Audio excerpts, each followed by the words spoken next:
श्री कोपिनेश्वर सांस्कृतिक न्यासातर्फे चैत्र शुद्ध प्रतिपदा म्हणजेच गुढीपाडवा या दिवशी नववर्षाची स्वागत यात्रा मंगळवारी 9 एप्रिल रोजी सकाळी 7 वाजता ठाणे शहरात निघणार आहे। यावर्षीही राज्याचे मुख्यमंत्री एकनाथ शिंदे हे या स्वागत यात्रेत सहभागी होतील। यावर्षी तरुण उद्योजक अर्जुन देशपांडे स्वागताध्यक्ष म्हणून लाभले आहेत। सकाळी 7 वाजता श्री कोपिनेश्वर पालखीचं पारंपरिक प्रथेनुसार वाजत गाजत प्रस्थान होईल। प्रथम ठाण्यातील श्री सिद्धिविनायकाचं दर्शन घेऊन पालखी आणि इतर पादचारी जांभळी नाका रंगो बापूजी चौक या मार्गानं दगडी शाळेकडे निघतील। त्यावेळी तलावपाळीवर उभे असलेले चित्ररथ आपापल्या क्रमानुसार पालखीबरोबर येऊन पालखीचं रूपांतर भव्य अशा स्वागत यात्रेत होईल। ही स्वागत यात्रा पुढे आराधना सिनेमा, हरिनिवास चौक, गोखले रोडपर्यंत येईल, तर पुढे राममूर्ती मार्ग, पूना गाडगीळ चौक, तळापाळी मार्गे पुन्हा श्री कोपिनेश्वर मंदिरात येईल। मंदिरात आरती आणि प्रसाद वाटप झाल्यानंतर या कार्यक्रमाची सांगता होईल। या निमित्तानं आयोजित केलेल्या सांस्कृतिक कार्यक्रम आणि उपक्रमांची माहिती देण्यात आली आहे। 7 ते 9 एप्रिल दरम्यान भव्य रांगोळी प्रदर्शन गावदेवी मैदान या ठिकाणी करण्यात आले। याच कालावधीत फोटो सर्कल आयोजित प्रदर्शन कोपरी प्रांगण येथे करण्यात आले। तर रविवारी 7 एप्रिल रोजी सायंकाळी 5:30 ते 8 मध्ये कोपिनेश्वर प्रांगण येथे नृत्यधारा, सायंकाळी 8:30 ते 10 मध्ये दशावतार नाटक, तर सोमवारी 8 एप्रिल रोजी सायंकाळी 6 ते 7 या दरम्यान कोपिनेश्वर प्रांगण येथे महिला पौराहित्य वर्गाचं रुद्रपठण, तसंच याच दिवशी तलावपाळी मासुंदा तलाव येथे 7:30 ते 8:15 दरम्यान दीपोत्सव आणि 8:30 ते 9 दरम्यान कोपिनेश्वर प्रांगण येथे नांदी, तसंच सायंकाळी 9 ते 10 वाजेपर्यंत कोपिनेश्वर प्रांगण येथे शिवराज्याभिषेक नृत्य नाटिका सादर करण्यात येणार आहे। श्री कोपिनेश्वर सांस्कृतिक न्यासातर्फे आयोजित गुढीपाडवा नववर्ष स्वागत यात्रेत यंदा प्रबोधन करणारे सायकलस्वार, मल्लखांब आणि जिम्नॅस्टिक प्रात्यक्षिकं, ड्रम, झेंबे वादन, एरियल कसरती, महिला बाईक रॅली, प्रबोधन करणारे चित्ररथ यामधून समर्थ भारत, श्रेष्ठ भारताचं दर्शन घडणार आहे। राज्याभिषेक समारोह संस्थेतर्फे 350वा राज्याभिषेक दिनानिमित्तानं राज्याभिषेक दिन महत्त्व चित्ररथ, सन्मान स्त्री शक्तीचा, जागर नारी शक्तीचा आदी विषय घेऊन महिला बाईक रॅलीत सहभागी होणार आहेत।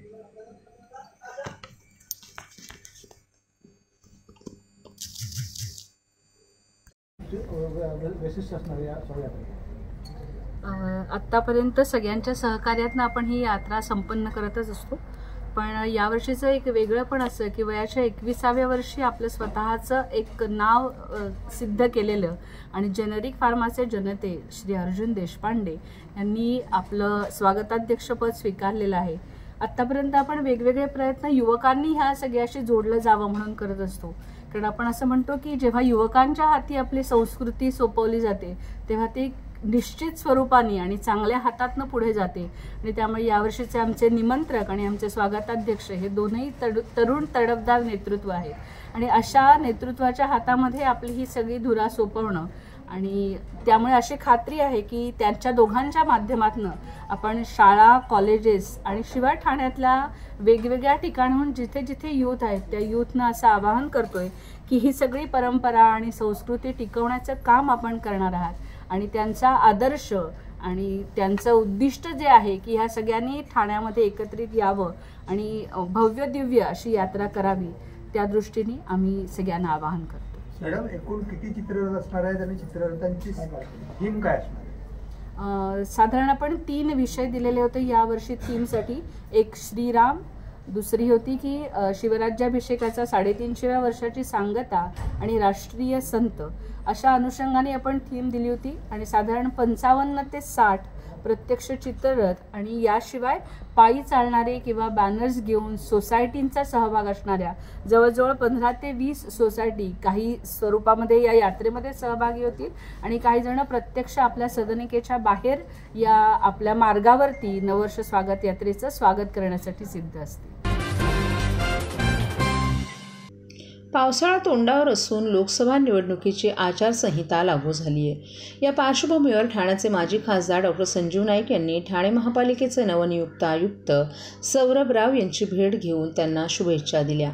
तसंच पावसाळ्यापूर्वी करण्यात येणाऱ्या अनेक गोष्टींसंदर्भात चर्चा करून आचारसंहितेमुळे नागरी हिताच्या कामांकडे दुर्लक्ष होऊ नये अशी अपेक्षाही त्यांनी व्यक्त केली आहे। यावेळी डॉक्टर नाईक यांच्या समवेत भाजप जिल्हा अध्यक्ष संजय वाघुले, ज्येष्ठ माजी नगरसेवक नारायण पवार, भाजप पदाधिकारी ओमकार चव्हाण, सचिन पाटील, सागर भदे, कैलास म्हात्रे, मिलिंद नईबाकर, ॲडव्होकेट धनंजय सिंग आदी उपस्थित होते।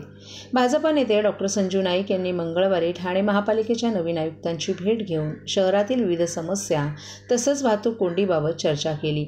मेट्रो पहिला फेज सुरू झाल्यास कोंडी फुटेल। महाराष्ट्र सरकार आणि केंद्र सरकारनं चांगलं बजेट देऊन उर्वरित रस्त्यांची कामं मार्गी लावावीत अशी नाहीतर आपण म्हणतो की अधिकारी आणि लोकप्रतिनिधी आणि जनता असं जर तिघांचं व्यवस्थित जर व्यवस्थापन असेल तर शहराला निश्चितपणे अच्छे दिन येतात म्हणतो किंवा चांगले दिवस येतात। मला विश्वास आहे की ठाण्याची परंपरा ही कायम राहील। ठाणा हा ऐतिहासिक शहर आहे। ठाण्याचं नाव पूर्ण भारतवर्षात आहे आणि म्हणून तेच नाव पुढे अधोरेखित होईल। ठाणे महापालिका आणि त्या इथल्या सर्व जनतेने या शहराचं नाव लौकिक ठेवण्यासाठी पूर्ण सहकार्य नेहमीच केलेलं आहे आणि तीच धारणा लक्षात ठेवून जसे पारितोषिके वेगवेगळे मिळत असतात, वेगवेगळ्या या ठिकाणी मग ते राज्यस्तरावरचे, राष्ट्रीय स्तरावरचे आणि आंतरराष्ट्रीय स्तरावरचे या ठिकाणी मानांकन मिळत असतात आणि मला विश्वास आहे की ह्या आयुक्तांच्या सुद्धा नेतृत्वाखाली अशाच प्रकारचं मानांकन मिळेल अशी आम्ही त्यांना शुभेच्छा व्यक्त केलेल्या आहे।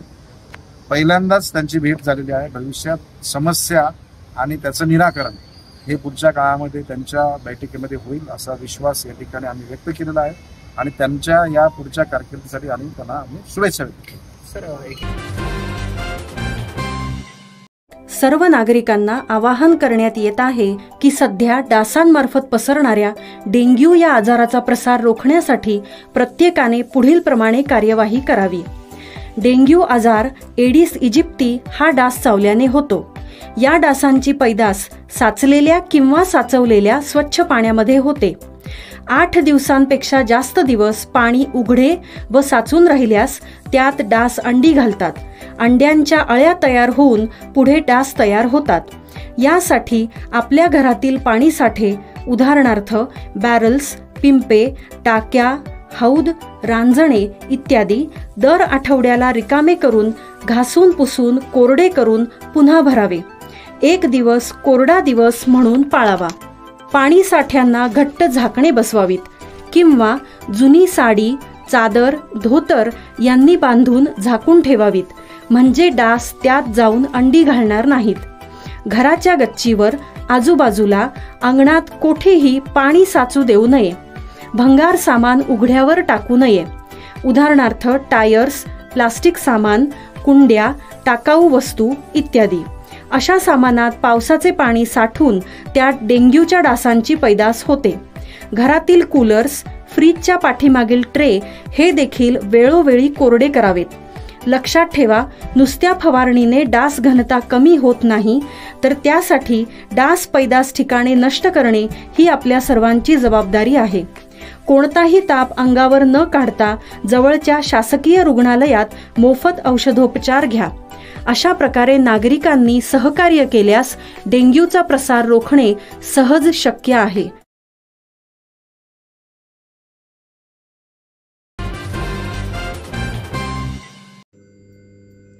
शहरातील शांतीनगर परिसरातील KGN चौक या ठिकाणी पूर्व वैमनस्यातून 2 गटात झालेल्या हाणामारीत एका गटानं केलेल्या चाकू हल्ल्यात एकाचा दुर्दैवी मृत्यू झाला असून 6 जण जखमी झाल्याची घटना घडली आहे। मिळालेल्या माहितीनुसार क्रिकेट खेळण्याच्या वादातून नोव्हेंबरमध्ये 2 गटात हाणामारी होऊन गुन्हा दाखल झाला होता। त्यानंतर त्याचा राग मनात ठेवून एका गटानं धारदार शस्त्रानं केलेल्या हल्ल्यात 7 जण जखमी झाले असून त्यापैकी एकाचा रुग्णालयात उपचारादरम्यान मृत्यू झालाय। यामुळे संपूर्ण शांतीनगर परिसरात तणाव निर्माण झाला असून घटनास्थळी सहाय्यक पोलीस आयुक्त सचिन सांगळे, शांतीनगर पोलीस ठाण्याचे वरिष्ठ पोलीस निरीक्षक विनायक गायकवाड दाखल झाले असून परिसरात मोठा पोलीस फौजफाटा तैनात करण्यात आलाय। या हल्ल्यात जुबेर शोएब शेख वय वर्ष 46, इस्तेयाक शोएब शेख वय वर्ष 32, अबू हमजा शेख आसिफ वहाब शेख वय वर्ष 36 आणि साजिद वहाब शेख वय वर्ष 33, शेहजाब सोहेल शेख वय वर्ष 34, नोएब सोहेल शेख हे गंभीर जखमी झाले असून यापैकी जुबेर शोएब शेख यांचा उपचारादरम्यान मृत्यू झाल्याची माहिती शांतीनगर पोलीस ठाण्याचे वरिष्ठ पोलीस निरीक्षक विनायक गायकवाड यांनी दिली आहे। 2 गटों में जमकर मारपीट हुई है और एक की मौत हुई है, ऐसा जानकारी मिली। एजीएन चौक के पास में चाल नंबर 12 है, वहाँ आज 2 गुट में झगड़ा हुआ है। इसकी वजह इनका पहले नवंबर महीने में क्रिकेट खेलने पर से बच्चों का झगड़ा हुआ था और वही कारण से वही गुस्सा दिल में रख के आज ये लोगों ने वापस झगड़ा किया है। उसमें दोनों गुट के लोग जख्मी हैं, अभी तक 5-6 लोग जख्मी हैं, उसमें से एक की डेथ हुई है और हम इंक्वायरी करके आज ये कार्रवाई कर रहे हैं।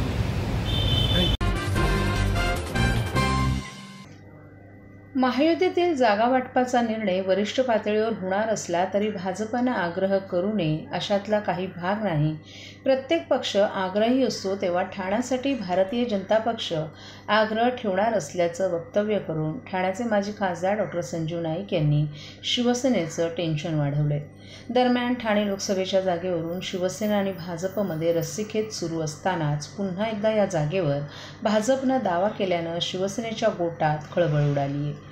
ठाणे महापालिकेच्या आयुक्तांची मंगळवारी भेट घेतल्यानंतर डॉक्टर संजीव नाईक यांनी प्रसारमाध्यमांशी संवाद साधला। शिवसेनेकडून उमेदवारीबाबत कोणीही कुठलीही ऑफर दिलेली नसल्याचं स्पष्ट करून उमेदवार कोण आहे हे आम्हाला माहीत नाही, परंतु तो महायुतीचाच उमेदवार असणार आहे। ठाण्याच्या उमेदवारीबाबत छेडलं असता त्यांनी जो समुद्रात पोहतो त्याला स्विमिंग पूलमध्ये पोहण्याची गरज नाही असे सांकेतिक भाष्य करून याबाबत वरिष्ठ नेते निर्णय घेतील असं स्पष्ट करून भाजपची सर्व तयारी झाली असल्याचं सांगितलं। ठाण्याच्या जागेवर भाजपनं आग्रह धरू नये अशातला काही भाग नाही। प्रत्येक पक्ष आग्रही असतो तसं भारतीय जनता पक्ष आग्रह ठेवणारच। प्रथमच अशी निर्णायकी परिस्थिती ओढवल्याचं सांगून संजीव नाईक यांनी आपल्याला विश्वास आहे की तिन्ही पक्षाचे नेते समजूतदार आहेत, तेव्हा वैचारिक ताणताणी होणार नाही। ज्या दिवशी उमेदवार जाहीर होईल त्या दिवशी आम्ही सर्व एकदिलानं काम करू असा विश्वासही त्यांनी व्यक्त केला। ठाणे लोकसभेच्या जागेवरून एक तिढा निर्माण होताना पाहायला मिळतोय। एकंदरीतच आता ही जागा शिवसेनेला देण्यात येणार आहे, मात्र अशी देखील चर्चा आहे की जर हे तिकीट तुम्हाला मिळालं तर तुम्हाला धनुष्यबाणावर लढावं लागेल। मुळातच आत्ताच आमची या ठिकाणी महायुतीची बैठक आज होणार आहे। मी मागेही सांगितलं होतं की उमेदवार हा कोण आहे हा आम्हाला कोणालाच माहीत नाही, महायुतीचा उमेदवार असणार आहे। माननीय नरेंद्र मोदी साहेबांना 400 पार जो नारा आहे तिथे ठाण्याचा खासदार आमचा जाऊन मतदान करणार हे आमचं ध्येय आहे। आणि सकारात्मकरित्या राहून जर आपण गेलो, कारण बघा लोकांना हे बाकीच्या जाण्यामध्ये त्यांना काही आनंद नाही। लोकांना प्रगती पाहिजे, विकास पाहिजे, लोकांना सेवा पाहिजे आणि ठाण्याचं जनता ही फार सुजाण आहे। म्हणजे त्याच्यामध्ये फार वेगळ्या प्रकारची वैचारिक पातळी असलेलं हे शहराची लोक आहेत, तिन्ही शहराची। ठाणे लोकसभा म्हणजे नुसतं ठाणे शहर नाही तर नवी मुंबई, मीरा भाईंदर, ठाणे या तिन्ही शहरं ही MMR रिजनमधली महत्त्वाची शहर आहेत। तर आता राहिला प्रश्न महायुतीचा। आम्हाला पूर्ण विश्वास आहे की या ठिकाणी आमचा उमेदवार हा चांगल्या मताने निवडून येईल आणि आम्ही आमचे जे शीर्ष नेतृत्व आहे या ठिकाणी महाराष्ट्राचं आणि केंद्राचं यांच्याकडे ह्या सर्व गोष्टी असल्यामुळे आम्ही लहान आहोत, आम्ही याच्यावरती बोलणं उचित नाही, परंतु आमची पूर्ण तयारी झालेली आहे। बूथपासून तर आमचं त्या ठिकाणी म्हणजे भारतीय जनता पक्षाची रचना फार वेगळ्या पद्धतीने आहे, शिवसेनेची रचना वेगळ्या पद्धतीने आणि राष्ट्रवादीची, या तिघांची रचना एकत्र करून महारचना या ठिकाणी करण्याचं काम तर चालू आहे। आणि आपल्याला लवकरच या ठिकाणी जे काही उमेदवार असतील ते लवकरच निश्चित होतील आणि मला विश्वास आहे की हा गड या ठिकाणी यावेळेस वेगळ्या पद्धतीने लढला जाईल असा मला विश्वास आहे।